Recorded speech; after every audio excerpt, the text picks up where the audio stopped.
Welcome to Hold the Line. Let's keep this thing Jesus.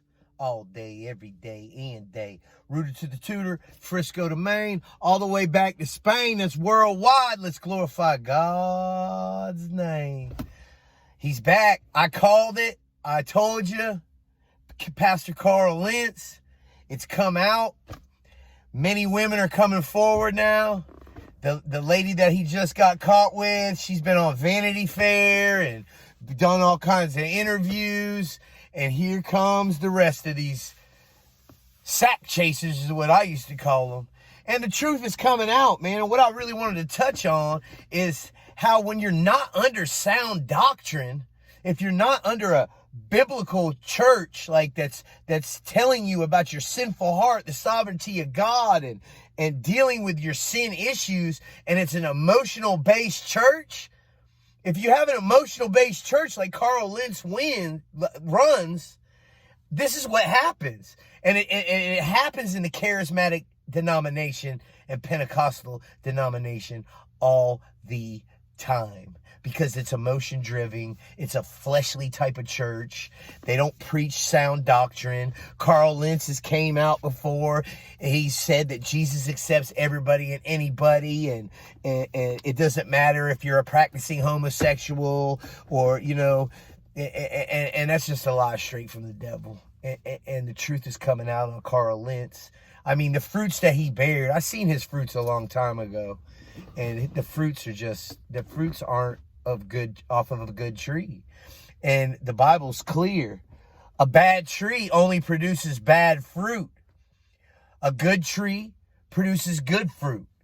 And when you see a pastor taking shots at a bar or walking around with his shirt off, and what Joe Rogan called, I think Joe Rogan had it dead on. He said it was his, cause he had his shirt off and you could tell he's very cut. You can see all his muscles. And the thing is, he's on some type of antibiotic steroid. And you seen where his stomach goes down to his private parts. I'm not going to say the word that Joe Rogan used, but he called it his D root. And it was like a root going downwards. And I knew right then that the man wasn't of our fold. That he's a flesh-seeking preacher. A preacher that seeks to glorify celebrity and glorify himself. Hillsong is a heresy church. They fool you guys with their little music, and churches are guilty all over the United States of pumping this music. I don't listen to them. Yeah, they got catchy songs. They do. But you got to be careful, and you got to pay attention to what they're saying in each song. They also, they believe in the coexist movement where everybody comes together as one, and that's not Bible. Jesus came to separate his people from the devil's people, mother from father, daughter from son, separate families. That's what Jesus came to do. Because at the end of the day, he is not of the fold. He is not. And, people are like, oh, well, we need to pray for him and his family reconciliation and this, that, and the other.